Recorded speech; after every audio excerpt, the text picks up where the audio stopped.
Hello! আজকে আপনাদের সাথে শেয়ার করব খুবই মজার একটা ঘটনা। ঘটনাটা কী ছিল? ঘটনাটা এই ছিল যে ক্লায়েন্টকে দেওয়ার আগেই আমি কেক কেটে খেয়ে নিয়েছি। আসলেই হ্যাঁ, আসলেই খেয়ে নিয়েছি। কারণ এত কেক খেতে ইচ্ছা করতেছিল আজকে, আবার কেকও বানাচ্ছিলাম তখন তো আরও ইচ্ছা করতেছিল। তাই ভাবলাম ক্লায়েন্ট তো আর বুঝবেও না বা দেখতেও আসছে না যে আমি তার কেক কেটে খেয়েছি, তারপরে তাকে দিয়েছি।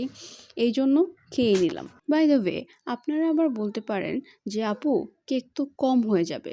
কেক কিন্তু মোটেও কম হয়ে যাবে না। কারণ কেকটা ছিল ১ পাউন্ডের বেশি। এইজন্যই খেয়েছিলাম। কারণ ক্ষুধা পেটে নিয়ে তো আর কাজ করা যায় না। আর এই কেকটা নিয়ে আমার ক্লায়েন্ট অনেক বেশি খুশি ছিল। তাই ভাবলাম আপনাদের সাথেও শেয়ার করা যাক। আপনাদের মূল্যবান মতামত অবশ্যই কমেন্টে জানিয়ে যাবেন। তো এই তো ছিল আজকের মতো, এখানেই শেষ।